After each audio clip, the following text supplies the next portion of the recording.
Cody, we're going to dive into your before swing here, and then we're going to dive into a drill that we had you start doing right away. And the first thing that we saw in your before swing is that your hands would work out and away from you. Your hands would start to lift up a little bit too much, and you would lack hip turn in your backswing, which caused you to lack what we call depth. Your hands were over your toes. Ideally, your hands are deeper over your heels. Ideally, you're opening up your hips more. So from this top position with a lack of depth, what you would try to do is loop and drop your hands back and behind you as you would immediately stand up and out of your posture. That was your way of getting the club back down onto the original plane.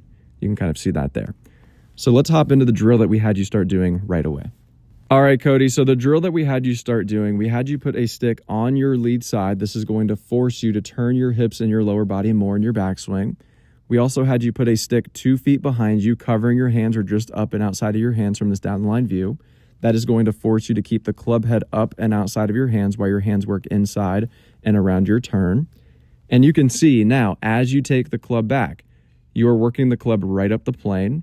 And the goal with this drill to start is to do it very slow without hitting a golf ball, because if you can't do it without hitting a ball at super slow speed, you're not going to be able to do it with a ball at full speed.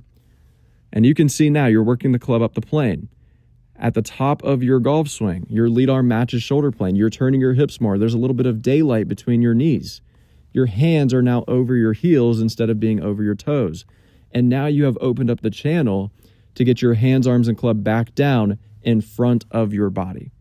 And you can see as you come down, a little rehearsal swing that you're making in transition, you're already starting to shallow the club back down because there's room to do so.